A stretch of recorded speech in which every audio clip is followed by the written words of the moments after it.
First item of on the agenda today is Senate Bill 47, an act relating to medical cannabis. The gentleman from Bourbon County, if you'll please come forward, sir, and bring your guest with you.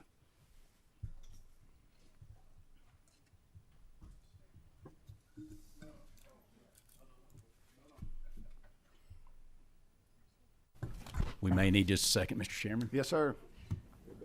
While you're all setting up, I know we've got the former gentleman from Fleming County is here with us today, Representative Sims. I just want to make him feel welcome. He's been a longtime supporter of this, and he's here to watch today. So welcome, Judge Executive Sims. You guys make sure you know the drill, but make sure your green light's on. Introduce yourself for the record, and the floor is yours. Thank you, Mr. Chairman. Happy to be here today. Thank you to you and the committee for hearing Senate Bill 47, act relating to medical marijuana. This has been a long time coming, obviously, long history with the bill.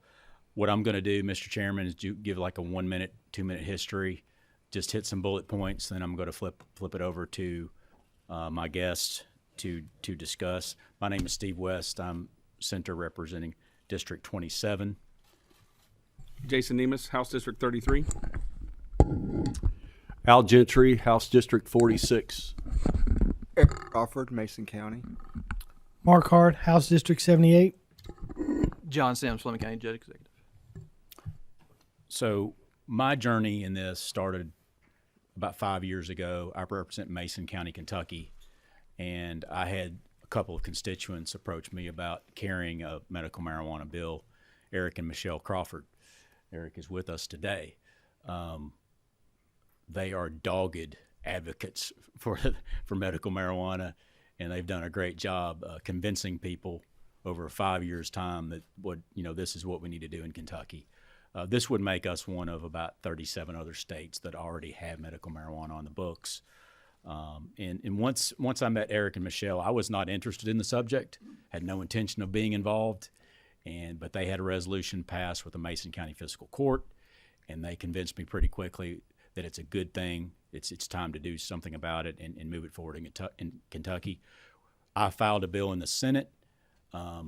Mark and John at some point filed a companion bill in the House, so we worked together for several years on the bill. Eventually in the House, the baton was passed to Representative Nemus, and I'm sure Representative Gentry assisted in the House. And so it's been a process, been hundreds and hundreds of changes on the bill back and forth. I would like to thank Jaime Montalvo, working with Eric and Michelle. The person I want to thank the most on this is Chris Joffrion, the bill drafter. He's here somewhere. After this passes, he may get his life back. I don't know, but I'm sure there'll be many technical changes to the bill. But I want to thank everybody involved. Getting into just some bullet points really quickly. I'm going to go through the bill. This is like in chronological order in the bill. Marijuana is defined on page 89. The qualifying conditions, very important, are on page 4. And I'm just going to read a few of those. A type or form of cancer, regardless of stage, chronic, severe, intractable pain, epilepsy, multiple sclerosis, chronic nausea or cyclical vomiting, post-traumatic stress disorder. Item G is something we added that's very important. Last year, as you know, the legislature promoted a study at the University of Kentucky on medical marijuana, and we added this item: any other medical condition or disease for which the Kentucky Center for Cannabis has as a treatable condition. So if the center decides that there's another condition outside this list and they add that can be added as a condition in this bill. Marijuana is defined, let's say a person using medical marijuana is as defined must apply for a card. The entity that handles this in state governments is CHFS. That went back and forth several years. We had ABC, then we had CHFS. It was finally determined that this is, in fact, going to be treated as medicine, and so the best entity in the state to do that is CHFS. 7 physicians shall be appointed to the Board of Medical Licensure. The Board of Physicians and Advisors shall recommend to the Cabinet protocols for the amount of the 30-day supply.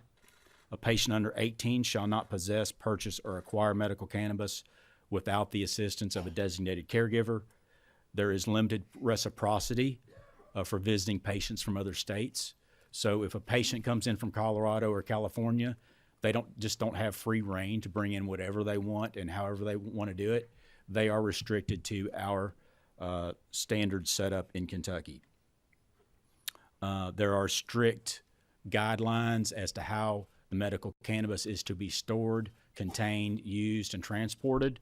We tried to work our best with FOP, state police, and others to make sure they were taken care of and they could delineate between medical cannabis and black market cannabis.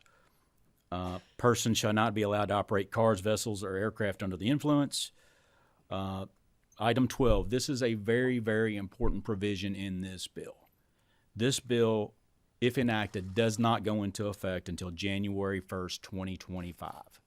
So the Cabinet will have a long time to draft regulations pursuant to the bill.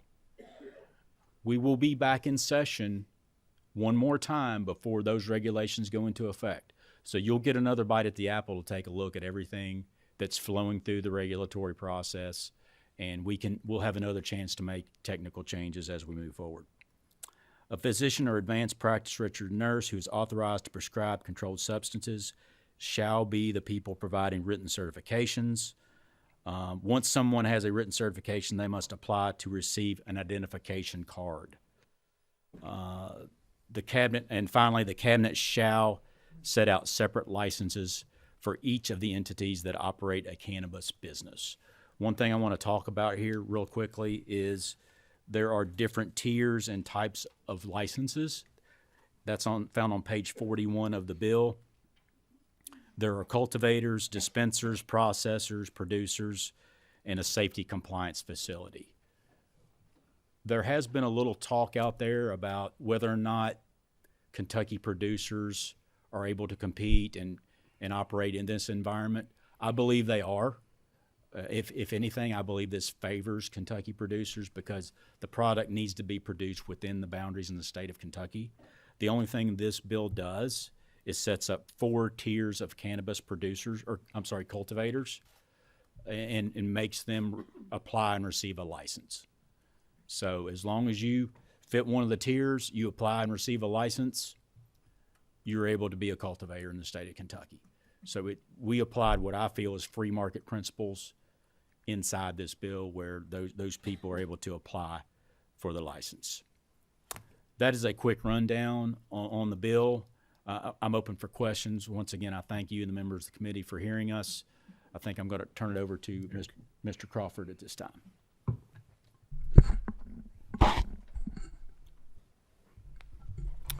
My name is Eric Crawford. I've lived in Mason County all my life. I love Kentucky, from the foothills to the swamplands of western Kentucky. My favorite thing to do is just sit at home with my wife and my mom and watch the cattle graze and listen to my beagle run rabbits. In 1994, April 14th, my life dramatically changed. I was in a car accident. We hit a cow. I hit an 1,800-pound milk cow. It flipped over the car and landed on the T-tops directly on my head. I broke my neck in 3 places. Had a head injury. When I woke up from my head injury, the doctors told me, son, you're never going to walk again. Your life is different from now on, and you're going to have to learn to be your own doctor, caregiver, and nurse, because nobody injury is the same. And after that, I started getting horrible pain, and my spasms was uncontrollable. And I went to the doctor, and they gave me pharmaceuticals. And I'm not talking bad about pharmaceuticals. They just did not work. So I laid in pain, and my spasms continued. So a nurse told me to try cannabis. So I tried cannabis, and I was comfortable, not out of my mind, and I was able to function. Being disabled and being sick, you rely on people to help you. And then hopefully you're blessed enough to have those people to help you. And it's unfortunate that you may have to rely on drugs. It's not a party. It's not fun to have to rely on drugs. It makes you feel weak. But to find something that works for you and then they tell you you're a criminal for using it, that's not cutting it. We need your help to make us be safer so we don't have to use all these pharmaceuticals and opioids. Help us not be criminals. Let's legalize this for sick people.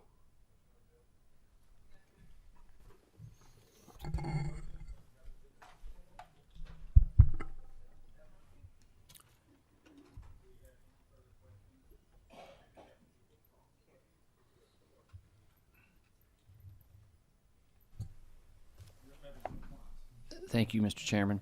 I have a question about the date, January 1st, 2025.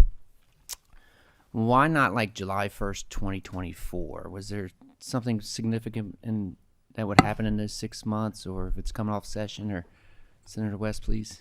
Yes. So that was mainly there for the cabinet. We felt that they needed a full 18 months. And 12 months was not enough. And that was upon advice from the bill drafter and what we've seen in other states. Thank So you. that's the reason for that. Thank you, Mr. Chairman. I've got maybe three that I'd like to. I've got seven that I'd like to. No, I have three concerns.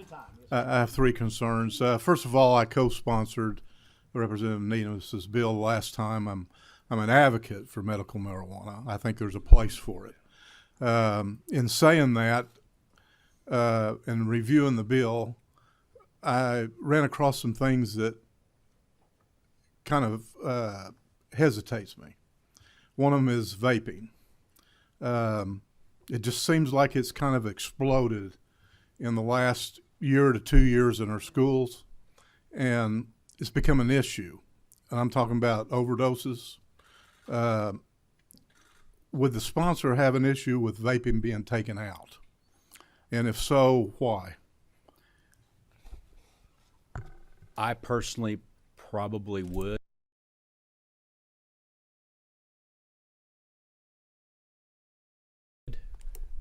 And I'm getting ready to hand it over to Representative Nemus. We actually talked about this topic in depth, and Representative Hart, I believe, had a bill on vaping. Currently, vaping is illegal, especially for kids and especially in schools. So to me, it's a matter of enforcement. And the vaping, there's no smoking in the bill. Mm-hmm. So if you're going to allow people to receive the medication, vaping may be one of the limited options they have if you're not allowing smoking. Okay, it's tightly regulated in the bill, and hopefully will be more regulated once CFHFS does their regulations as we move forward. But that's my opinion. I'm gonna flip it over to Representative Nemus. We talked about this subject. Thank you, Senator. I want to say up front that vaping here is nobody under 21. The only people who can vape this product under this bill is over 21. No one can smoke it from 0 to 100 or however you old you are. So there's no vaping for anybody in school. Number two, as Senator West was saying, this is a limited option for some people over 21, not school children, over 21. That it's the best delivery method for some people, and that's what our physicians tell us. I would also note that I agree with you that the vaping is out of control. Not this kind of vaping under this bill, but vaping is out of control in schools. We need to address that in a real way. Representative Raymer had a bill about that on the Delta 9 this session that we've passed. That's now law. But I would say that Representative Smith, that is an argument in favor of this bill. And here's the reason. The things that would be vaped in this bill only by people over 21 are grown in Kentucky by licensed growers. They're produced in Kentucky, processed in Kentucky, regulated in Kentucky, tested in Kentucky, and we have limits on the THC, which those other things don't have. So when the problem that we have, I think, in schools, and Representative Timmy could speak to this, is a lot of this stuff is, the potency is very high. It's laced with fentanyl or maybe vitamin E acetates. None of that here, because it's made in Kentucky by Kentucky licensed processors, and it's packaged in Kentucky, regulated in Kentucky, full throttle. And again, only for people over 21 can they vape. So if that's a concern that you have, and I know it is, we've spoken about it, that's an argument in favor of Senate Bill 47. Okay, Mr. Follow Chairman. up, Representative Smith? Yeah, the other section that, and the reason I'm asking this is because I want it on record, because I've tried to explain it myself and have a hard time getting in the weeds of it. The school portion of it. There's concerns about having nurses administer to kids that need it during the day, which, again, I know there's a use for it, but what's your vision when you think about school kids? Are we talking about a condition of being high, another condition for teachers to deal with? I want to give you a chance to explain it, so again, we'll have an answer to this part of it. Sure, and I'll just be real honest with you.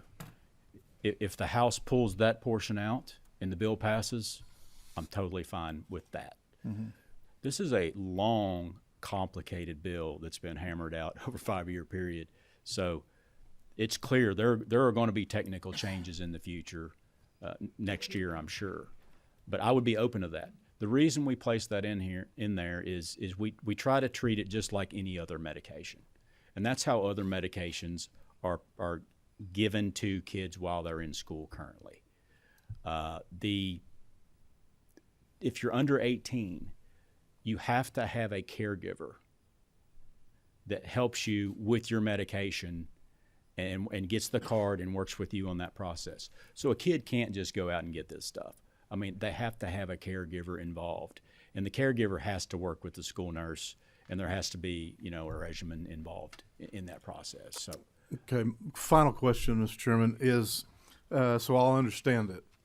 The setup for growth and distribution.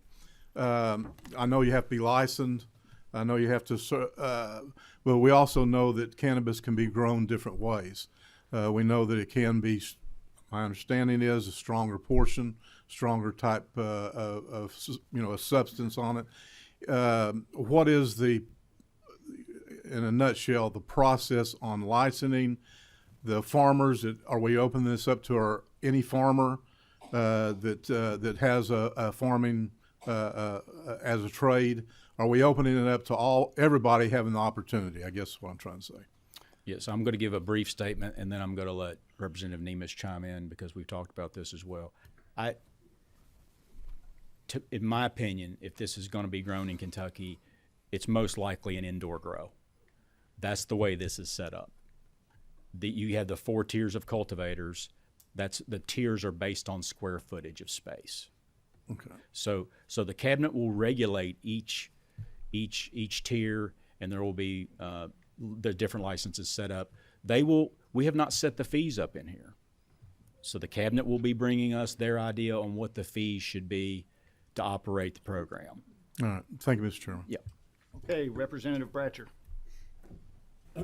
Just quickly, first off, I'm going to vote for the bill, and I'm going to do it in honor of my district, who I know overwhelmingly wants this, and then Mr. Crawford for you, sir, and then Representative Nemes, who's been a hero on this issue from day one, as far as I can remember. But I just want to make sure that we all know that this is still illegal federally, right? And it's a Schedule I federally, and that's some pretty intense penalties, right? So, but every state's dealing with that situation. Thank you. Mr. Chairman, yeah, I want to respond to that. Representative Bratcher, obviously, as he almost always is right, other than I've been champion from number one. West and Sims here are the ones, and Mark Hart were the ones elbowing me to get right on the right side. But I want to know the serious portion is it federally illegal? The answer is yes, it is. But every year since 2014, there's been something that's passed called the Rohrabacher-Farr Amendment.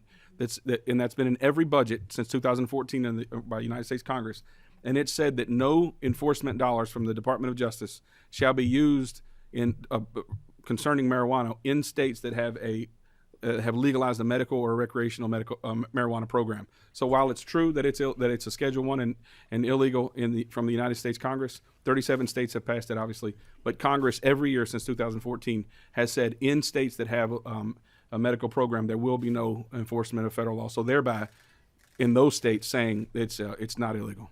Now, I've seen a documentary on Netflix. It might be dated, but they go into California, those shops, and raid them every now and then.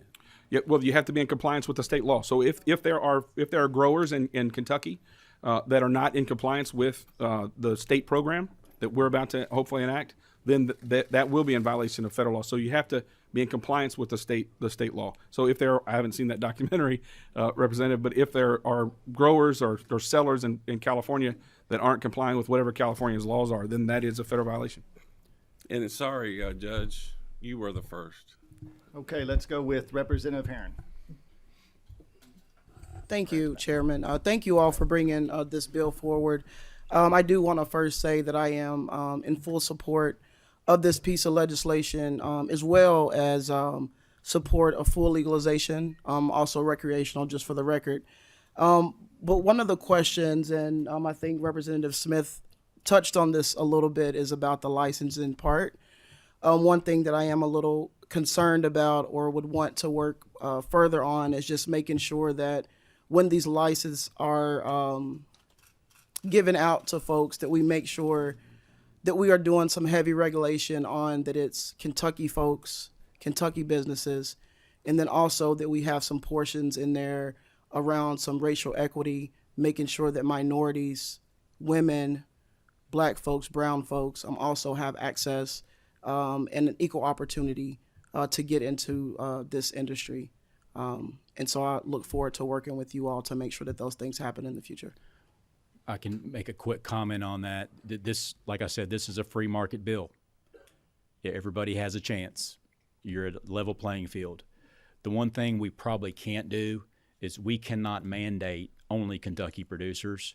That would be a constitutional violation, U.S. Constitution.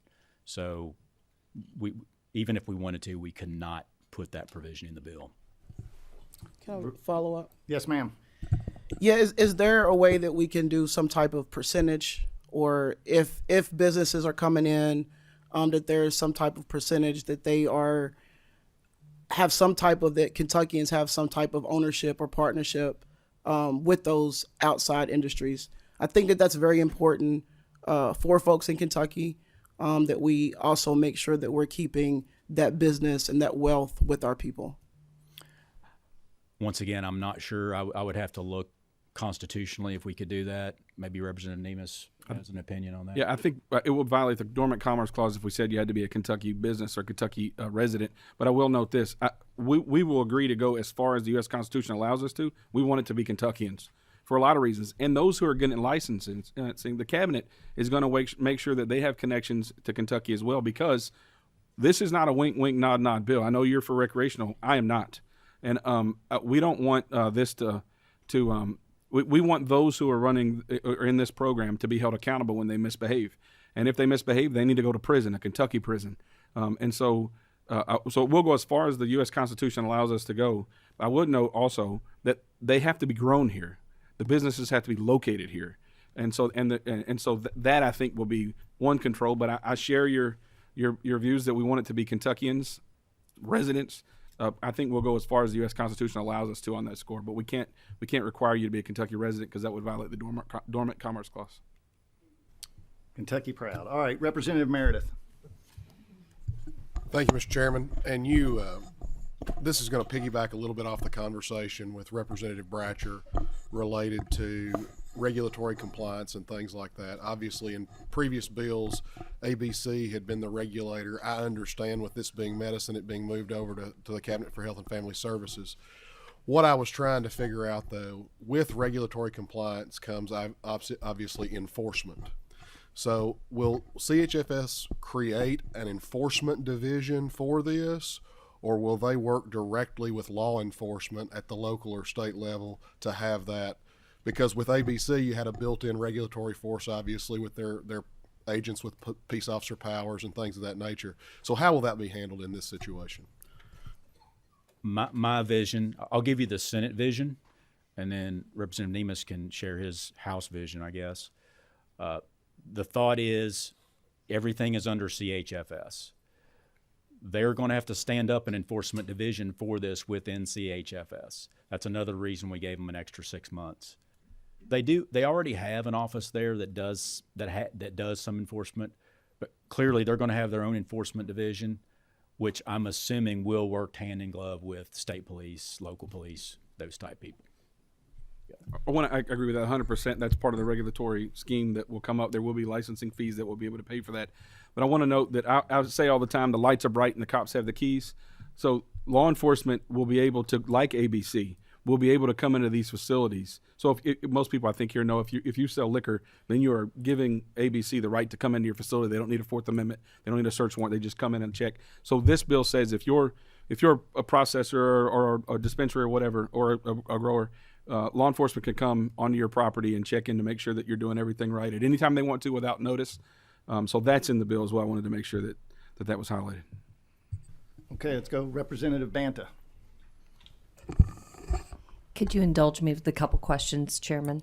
One at a time, yes, ma'am. Okay, one at a time. I'll do that. You and I spoke, and I just kind of wanted on record that, because I'm not going to throw an amendment at it or anything this year, that we will take that out of school nursing, that we will do that. Yeah, so I spoke with the sponsor of the bill yesterday on the Senate floor, and I've spoken with the Speaker of the House and the President of the Senate. We're going to come back in January. I think the bill would allow school districts to go ahead and do that, but we're going to make it crystal clear that a school district can say no employee of the school, including a nurse, will administer this. In which case, then the caregiver would have to administer. I do want to note, and Senator West said this earlier. A kid can't touch it in whatever the iteration is. Can't be in a backpack. Can't be in their possession. It has to be a caregiver to a nurse if that's the school district's plan. But yes, we will come back in January when we look at the regulations and other things. And part of the bill, which we've committed to doing, looking at you right now in your eyes, and say we will make it crystal clear that the school district can determine that its employees, including a nurse, will not be administering the medication. Okay, thank you. And why were pharmacies omitted? I just kind of think of them when you talk medicinal as being in the chain of command. That was a Senate decision. We felt that it wasn't just my decision. It was others in the Senate. That ability is already there. So if someone, they have a card, they have all this information on the medical marijuana that they're currently taking, they can hand that to their pharmacist, and a pharmacist can instruct them, if I'm on these other medications, will it contradict each other? We feel that ability is already there, and that adding another, putting them in the bill, adding another layer, adding another fee was counterproductive and really limited the patient's ability to receive the medication. Okay. That was our opinion. If I could go back just a second, and I want to be clear on the record. I'm perfectly fine with taking the nursing portion out. But I can never, ever guarantee what the Senate will do in the end with that. So I can't make them do anything. But as the bill, we can't either. right. But as the bill sponsor, I would agree to that. One more, yes, sir. Thank you. And forgive me, I was in judiciary. This is raw material in a capsule, correct? Yes and no. It can be in a capsule, but it can also be raw material, and the raw material can be vaporized and taken in other ways. Cannot be smoked, but it can be taken in other ways. I think Representative Gentry wants to chime in. Okay, thank you. Representative Banta, I'll just share a minute of my involvement with disabled golf. And the most prominent use in disabled golf. In the 1990s, it was pills that were given to us that obviously destroyed a lot of lives. It was opioids to treat chronic pain. What you see now a lot is inflammation type addressing applications in the form of creams and salves. Okay. Where you rub it in a certain area and it minimizes inflammation and allows individuals to continue to compete without getting high. Okay, cool. Thank you very much. Thank you, Chairman. Thank you. Okay, here's what we're going to do. We got 3 more representatives with questions, and then after that, we're going to move into some of our speakers that have signed up, and then we can get back to questions if we need to after that. So Representative Pfister, then Representative Pratt, then Representative Jackson. So Representative Pfister. First, I want to thank you all for all your hard work on this bill. My original question was going to be about being in the pharmacies, but I want to follow up. If we're purchasing this, or the individual's purchasing this in its raw form, isn't that opening the door to smoking? That is, full disclosure, that is a possibility. If that happens, they're breaking the law. Okay? But let's don't kid ourselves. Anyone can get any of this stuff at any time, and they're currently breaking the law. A middle school student can get marijuana right now. So yeah, yes, it does. Now, CHFS is going to come up with strict guidelines on what constitutes a 30-day supply. So if you're worried about that, your interest would be to greatly restrict that 30-day supply down, so there's not a lot of extra floating around out there. Has there been any consideration to taking the THC or whatever property is in this marijuana that's so helpful, and taking it out and putting it in a measurable form that can be dispensed by a doctor to say 2 milligrams, whatever the measurement is, per day or whatever? Do we have to have another agency to create a protocol for this? I definitely think we need a protocol for this, because you clearly don't want any subjectivity here.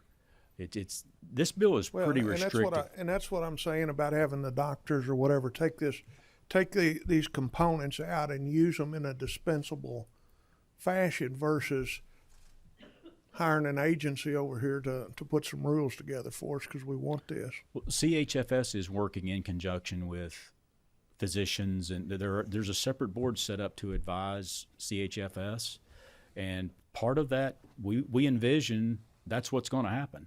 You're going to have different forms of use and different amounts and different levels of THC. Right. I don't think you're going to be able to just come in here and use the highest level of THC possible. If a person is producing in a greenhouse, they're pulling the THC off. They can refine that to whatever level they want, but they can also refine it back down to whatever level they want. So that will be taken care of. But I know Representative Nemus wants. I want to note that one of the things that we've done is we put percentages, we put limits on the percentages of THC. There are a number of states that don't have that. That wasn't good for us. We didn't want to do that. So we looked around the country and we saw what the requirements that other states had. And some states have 90%, 85%, 88%. Ours is 70%. We followed Ohio's law. It's the most strict in the country. And so that's why we do have limits on the amount of THC that you can have in the product. But I would note to you, Representative Pfister, this is again going to be grown here, going to be tested here, going to be licensed by licensed facilities. It's going to be packaged here, and it's not going to have the things in it that you and I don't like, because it's killing our people. Right. That will not be in this product. And so, and if you do smoke this product, which obviously is against the rules, it'll be on the package, you will not only lose your card, you will go to prison. You will lose your card if you get caught smoking it, and you will go to jail, as you ought to. This is not a wink, wink, nod, nod medical program. This is a medical program. I'm against recreational, and so if you smoke this, you're violating the law, you're going to lose your card, and you're going to jail. Thank you. Representative Pratt. Thank you. Something you said earlier caught my attention. When you said, well, first of all, it's a two-part question. First of all, self grows out, correct? Yes. All right. You said you imagine this would be grown in a greenhouse. As you know, we still have industrial hemp grown. If a bee cross-pollinates, it ruins that farmer's field. Does this bill say it has to be grown in a confined enclosure where that cannot happen? Yes, it's limited to indoor grow. The licenses are based on square footage. So just the simple fact that it's square footage means that this is going to be indoor grow. Yeah, I just want clarity. It was going to be indoor grown and contained area. You said you imagine that, and that's what got my curiosity. The growers of this have a vested interest in no cross pollination, because they don't want that to happen. But, all right, thank you, sir. I agree. I understand your question. Representative Jackson. Mr. Chairman, I think I understand the Mike? I think I understand the growing process. I think I understand but I don't understand the dispensing process, I guess. That would be a concern of mine. If we call it medical marijuana, are you saying that pharmacies will not be able to dispense this? Okay. Yes, But yes. if we call it medical marijuana, would it not make more sense if pharmacies could dispense this? It makes it more of a professional type approach. It takes the wink nod out of it a little bit, that I can go down to the corner, whatever, and get my medical marijuana. To me, we would be better served if we made it something that pharmacies could dispense and take some of that doubt. We're going to have older people that think, we're going to hell in a handbasket here. And if we could do this where the pharmacies could dispense it, it would have more legitimacy to me than the other way. Would you speak on that? Yes, I can answer that question. I'm sure Representative Nemus wants to chime in as well. A lot of thought was put into that. The reason for that is really in an effort to protect pharmacies. This is still a Schedule I drug. Pharmacists are not allowed to prescribe Schedule I drugs under DEA, the rule of law, DEA. They have a DEA number. So if you combine those, then the pharmacists would risk losing that DEA number. They would be out of compliance and shut down. So pharmacists have a vested interest in keeping these things completely separate. And that's why we separated them through regulation and making sure of that. So in a perfect world, that would be fine and that would work. But unfortunately, we are threading the needle here. As Representative Bratcher talked about earlier, I'm an attorney. I could argue the other side of this pretty easily, but 37 other states are doing it. We talked about the restrictions on enforcement dollars. There's also a letter from DOJ stating we will not prosecute these crimes. So we're kind of using our sovereignty as a state to push back a little bit against the federal government. But part of that is we have to be respectful of that DEA number because they will enforce that, in my opinion.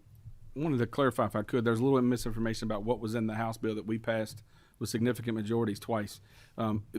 We never had a pharmacist dispensing because, as Senator West just said, that's not allowed. But what we had last year was that the dispensary, which, by the way, can't sell Snicker bars, can't sell Coca-Colas, can't sell aspirin. It's medical cannabis only. That's the dispensary. You're not going to go into the 7-Eleven and get your medical cannabis. That's not what this is. So what we had was the dispensary had to have a collaborative agreement with the pharmacist. So we never had a situation where a pharmacist was going to be dispensing it or a pharmacy was going to be dispensing it. That would have been a violation of the law. So I just wanted to clarify. A lot of people said, well, it used to be in a pharmacy and now it's not anymore. It was never in a pharmacy. And we've passed that twice in the House with significant majorities that way. Thank you. Okay, we are going to do one more question because her name was in. I just didn't see it on the list there. So Representative Mosier. Thank you, Mr. Chairman, and thank you for all the work. This is a better bill, and I appreciate all the work that's gone into it, certainly. I do have a couple of questions. I know that some of the questions were touched on before I got here. I, too, was in judiciary, so my apologies. You addressed the school issue, and I'm happy to hear that you're going to work on this. The vaping issue, I'm still a little confused about why we're allowing raw material, because it is going to be smoked. And, we say that it's not going to be smoked, but you can vape it. We don't really vape other medicines. And so and not to say that there isn't research out there that's maybe looking at this, maybe that is the delivery system that will work for people. But it's not really a dosable formulation, as Representative Pfister brought up.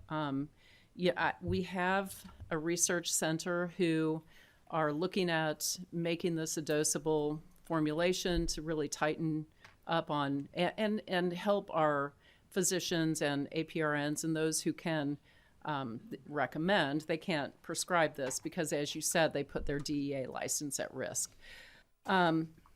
So there are parts of this that I like and parts that I still have questions about. The qualifying medical condition, I really like that you added House Bill 590, actually, the provisions of the research bill that I filed that allows for any medical condition or disease that the Kentucky Center for Cannabis establishes as helpful, that'll automatically, it looks like, be an indication that's allowable under this provision. So I do like that. I think that there are some problems with the provision that talks about chronic nausea. I mean, maybe with cancer patients this is a problem, but the cyclical vomiting syndrome, that sounds to me like the cannabinoid hyperemesis syndrome that is actually caused by cannabis use. So can you talk a little bit about how you identified the qualifying medical conditions? I mean, I assume that y'all worked with healthcare providers on this. So I can tell you it was a 5-year process, and in year 1, the list was this long of qualifying conditions and fairly subjective. Depression, those types of things, and so I felt that we've done our best. We started with that long list, and we just tried to reduce, and make it as restrictive as possible. Could you argue that some of these shouldn't be on here? Yeah, you could. But that in consultation with all of our partners we've been involved with, we've had numerous meetings with KMA, other groups. It's just a long process that we came to this conclusion. I'll let you chime in. I can't point to one day that it just happened. Right. It was over working with the bill drafter and about 15 interested parties. We've had iterations of the bill where we've had a number of conditions. We've had some where we had no conditions, and it's up to the doctor. What we did here is we looked at what the studies have shown, and I don't have the study in front of me, but you and I have talked about it. It had 4 or 5 where that was unquestionably helpful for. Those are in this bill. PTSD was added to that. These are the same conditions that we passed last year, with the addition of the Kentucky Center for Cannabis language that Senator West put in there. I would note that the law in Kentucky today, by the way, under Governor Beshear's executive order, is they have 21 conditions. And so Senator West said you can argue that some of these shouldn't be on there, and I think you can do that. But I think I can make a darn strong argument that some that aren't on there should be on there. Crohn's disease, Parkinson's, and a number of others. And so we tried to keep it very limited, things that we know it's helpful for, and then we put the Kentucky Center for Cannabis, Representative Moser, the committee that you put together, and let them add on as appropriate. But we're confident that it's good for these, and I think it's good for more, but we're going to let the Kentucky Center for Cannabis make those decisions. I have a couple more, if you don't mind. I'll try to make it. Yeah, so one more question. Gosh. Pick your favorite. Pick your favorite. Okay, so I see that the Kentucky Department of Agriculture is not part of this, and we have an existing really robust hemp program with it's replicated across the nation. It is a success story, and I'm just wondering why the Department of Agriculture was not part of this, because I know that farmers are feeling like they may or may not fit into this complicated tier system. So can you just address that, and is there any possibility of adding the Department of Agriculture? This is my opinion, then I'll let Representative Nemes chime in. I don't think there's the possibility. The reason for that, the KDA has never been included as the entity that would manage and oversee the program. For years, it's been basically back and forth between ABC and CHFS. The main reason for that is this is not this is not hemp. We are objectively looking at this as if this is medicine. This is supposed to be medical marijuana. And what entity do we have in Kentucky that is best equipped, that is consistent? We're attempting to be consistent when it comes to regulating medicine, and that's CHFS. To us, it was apples and oranges, you know, industrial hemp versus medical marijuana. And you're growing industrial hemp is one thing, but the product you're looking for here, you're trying to achieve a pharmaceutical grade product. So that's why you have the indoor grow. That's where you have all the restrictions. That's where you have square footage. And it's a much more scientific pharmaceutical, biological type process than, you know, putting a row of hemp out in the field. I'm a farmer myself, so I've actually grown hemp. So I understand the reason what you're asking, but that was the reason that we kept it under CHFS. I'm still convinced that if you're a Kentucky farmer, you have just as much right as anybody to apply for one of these licenses, set up a facility, one of the 4 tiers of cultivation, get your license, and you have just as much right as anyone else to go after it and to set up shop. Chime in. I agree with everything you just said. I'll add, I've had the bill for 6 years, and Kentucky Department of Agriculture hadn't come to me one time and asking to be a part of it. I've heard a little bit over the last couple of weeks, but it's never been directed toward me. And I've been the principal sponsor for 6 years, so I agree with everything Senator West said, but I'll also add that I know those guys, and they haven't reached out to me. All right, let's clear the deck, and let's bring up, we've got the Family Foundation and Kentucky Ethics League. Come on down. Okay, welcome, gentlemen. Make sure your green light's on. You've both been here before. Make sure your green light's on. Introduce yourself for the record. If you guys could take a couple minutes and say your piece. All right. Gene Cole, Kentucky Ethics League, Kentucky League on Alcohol, Gambling Problems, and Substance Use Disorders. Welcome back, Mr. Cole. Thank you. All right. Michael Johnson, Senior Policy Advisor for the Family Foundation. All right, thank you all. I'll let you all decide who goes first. Want me to go first? All right, I'll go. I can go first. Mine's going to be real quick because he'll probably a lot of what he said I'm in agreement with. But on Twitter today, I saw an article from NBC Channel 7 in San Diego, California, that's published on March 9th of this year. And the headline is, "More young kids in San Diego and around us being hospitalized after eating cannabis products." And according to 2022 California Marijuana Impact Report, number of calls to the Poison Control Center nationwide for kids from the age of 0 to 12 who had ingested cannabis products went up more than 2,000%.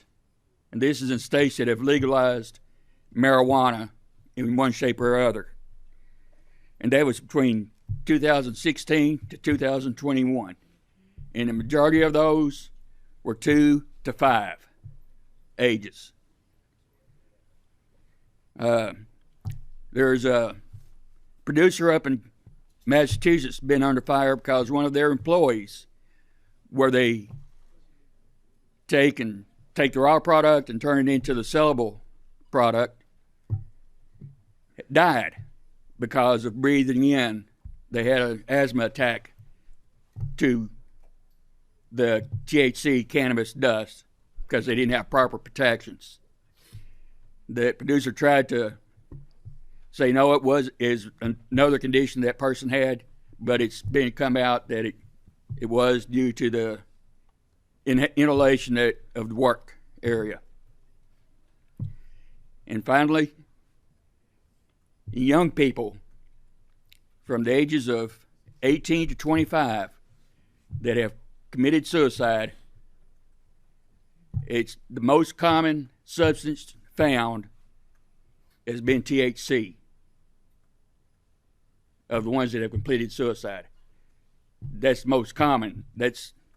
And they say, yeah, there's other substances, and some of them are multiple substances use.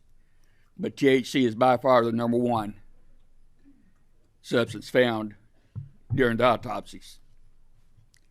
So I just encourage you to vote no and push more for testing through FDA style protocols that we have for our regular medicines. Thank you, sir. Good afternoon, Chairman Koch and members of the committee. I'm Michael Johnson, Senior Policy Advisor for the Family Foundation. Thank you for the opportunity to speak. Let me start by saying that I have personally witnessed firsthand the effects of a family member's chronic disorder, which has caused much pain and greatly disrupted their life. I've sat with a close family member as they received treatment for cancer. I've sat with a family member during their last days as their battle with cancer came to an end. I am truly sympathetic to those who suffer from chronic pain and other illnesses.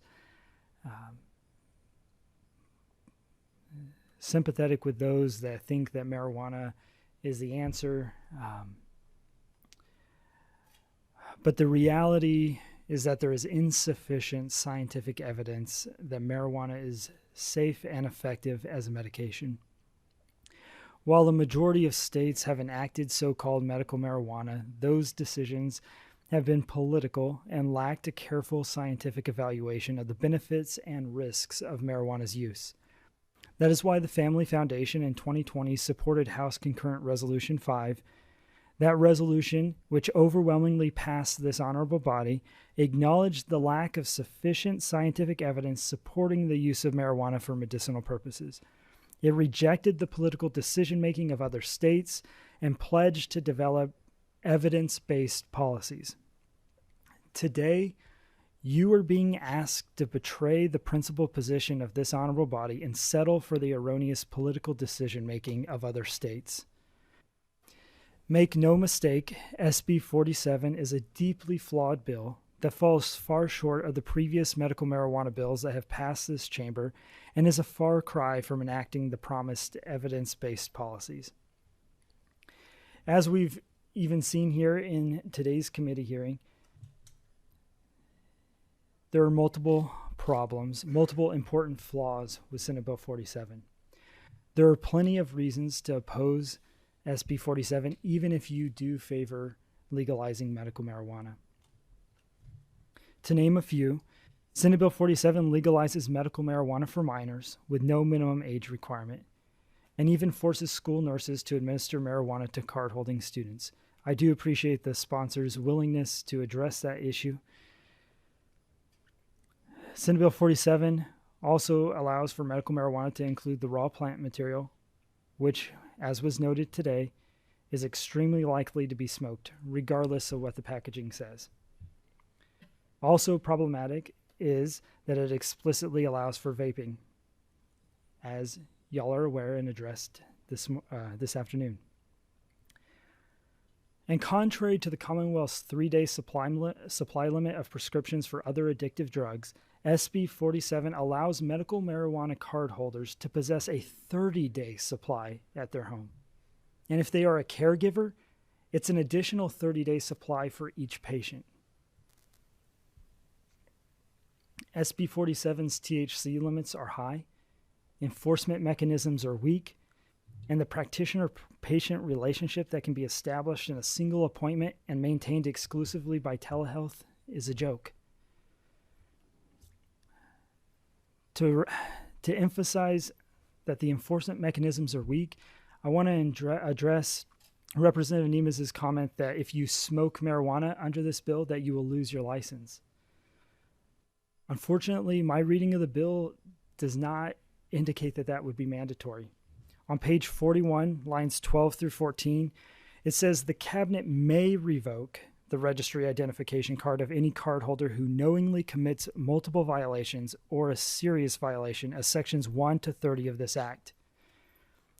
So a cardholder can knowingly commit multiple violations or a serious violation, and the cabinet is not required to revoke their license. While few bills are perfect, there are too many concerns with Senate Bill 47 to merely pass it now and fix it later. Instead, let this honorable body come forward in January with a bill that contains evidence-based policies and better reflects the less flawed bills previously passed by this chamber. It's for these reasons that the Family Foundation respectfully opposes Senate Bill 47 and asks you to do the same. Thank you for your time. We have a question, Representative Hebron. Is it a question for this group or? It is. Okay. Yeah, it's for the Family Foundation. Thank you all for both groups for coming. I think part of being policymakers is for us to hear both sides of things. So I appreciate you all bringing your time. My question is for the Family Foundation, and I think a repetitive conversation you all have had in Frankfurt is that it should be the parent's choice. That's been a theme that's been all throughout this session, specifically for your group. And you know, my question to you all is, as a Family Foundation, do you all not believe that parents have a choice to best know how to medicate their children or to help them with healthcare issues? Yeah, so our theme in the General Assembly, working with y'all, this session has been to protect Kentucky's children. We believe that marijuana, which has not been proven safe and effective as medication, does pose a danger to children, and we would have concerns about legalizing marijuana for minors. And we believe that's in keeping with protecting Kentucky's children. Okay, any further questions for this group? If not, Senator West, I'll let you come back and closing comments. Thank you, gentlemen.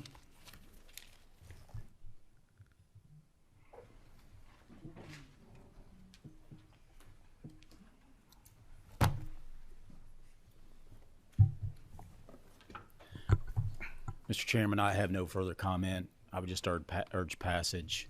I know there's a lot of back and forth. This is a complicated bill. We know there are going to be changes as we move down the road with this, and we're motion on the bill. Open to changes. We have a motion and a second on there. Representative Nemus may have a concluding comment. But we have no comment. Representative Smith has another quick question. Just to make sure that I'm clear, if an amendment goes on taking school out today, you're fine with that? Not today.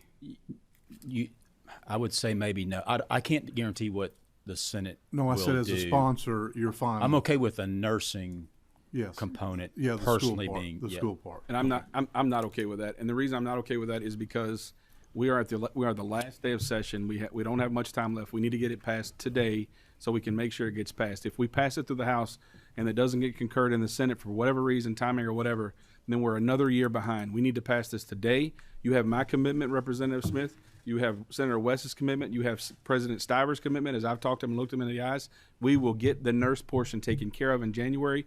This doesn't go into effect until January 2025. We can't commit the House and the Senate, but you've got the two people who've been fighting for it the longest who will look you right in the eyes and say, we will get this done, getting the nursing portion pulled out in January. Thank But I you, can't sir. agree to get that done today.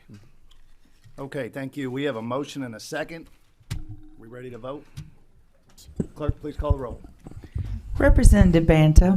Yes. Representative Bratcher. Yes. Representative Callaway. Yes, thank you all. Representative Kleins. Yes. Representative Dixon. Yes. Representative Pfister. No. Representative Flannery. Yes. Representative Gentry. Yes. Representative Hebron. Yes, Mr. Chairman, can I please quickly explain my vote? Yes, ma'am. Thank you. Today I cast my yes vote in memory of Colby Saltzman. Her mom is here today, Alex Fulkerson. Alex has used her pain and grief to advocate for this bill since I've been elected. She has been there for me at the very beginning, helping me understand medical marijuana. So I take this vote today for the 18th District and the people of Grayson County. I'm part of Hardin County for Colby and for Alex. Thank you. Representative Herron. Yes. Representative Huff. Yes. Representative Jackson. Yes. Representative Kulkarni. Briefly explain, Mr. Chairman. Yes, ma'am. I'm a yes vote today, and I want to thank you all for all of the hard work you've put into this bill. I'm voting yes for everyone in District 40 that supports the legalization of cannabis for medical purposes only, who need this in their lives because they suffer from these conditions. And I am also voting yes for all the over 90% of Kentuckians that are in support of medical cannabis. I am also thankful for the lead time that has been given in this bill for all of the work that I think needs to be ironed out in terms of protections and incentives and priorities for growth and distribution of legal cannabis, medical cannabis, by Kentuckians for Kentuckians. I just want to make sure, Senator, you mentioned free market and everyone on an equal footing. I just want to make sure that that actually happens when this bill does go into effect. So thank you all today, and I'm a yes. Representative Meredith. Representative Moser. May I explain my Yes, vote, ma'am. please? I'm going to be a no today because I think that, well, first of all, let me just say we unanimously passed House Bill 604 last year that it instituted the research center, which will give us the answers that we seek in this. I'm uncomfortable passing a bill out that needs so much work still. I know that a lot of work has been done on this, and I do appreciate this. I just don't think that legislators should be put in the position of approving medication. I have a problem with creating a giant government bureaucracy around one medication. I still have issues. There are no safe storage requirements for parents who are using this. There's a 70% THC level. And then for the individuals across the Commonwealth who are for this and think that this is a revenue generator, I just want to remind people that we don't tax medicines. We don't want to tax medicines. And so this is not a revenue generator. It will be a cost to the state and to taxpayers. So let's get this right. I appreciate that there's a significant lead time to make sure that some of these things get ironed out. I'm just uncomfortable passing a bill out that needs so much work. Thank you. Representative Palumbo. Yes. Representative Pratt. Yes. Representative Smith. To explain my vote, Mr. Chairman. Yes, sir. This has been a hard one for me. I want it. I want medical marijuana. I have a wife who cries in the middle of the night with fibro, and she's gone through years of treatment trying to figure out how to get the pain away. I believe there's a solution in this for her. And as of right now, I've made up my mind I'm a yes. Representative Timoney. Briefly explain my vote. Yes, sir. First and foremost, thank you for bringing this forward. I'm a yes today, as I was last year. The reviews I've seen on treatment with Parkinson's tremors, particularly in my realm, I know that hasn't really been discussed today, but the research I was doing with my groups of people were talking about how valid that is. So I'm supportive for that. The question, a statement was made that people are feeling like this is the option. No, it's an option. And that's what we need to be looking at. Next, the class and dedication of the people that supported this policy all the way along. You all fought for this a long, long time. You did the right way. I appreciate it. I was never threatened, and I can tell you I appreciate that because I've had a few of those lately. And you provided dialogue, and you provided research. And last but not least, because this is Irish American History Month, the patron saint Killian was the patron saint of rheumatism, and this would definitely help with that. Thank you. Chairman Cook. For all those who've ever had to pick a loved one up off the bathroom floor at 2 o'clock in the morning after a chemotherapy treatment, I proudly vote yes. Congratulations. The bill passes and moves to the floor. Thank you, Mr. Chairman. Members of the Okay, committee. before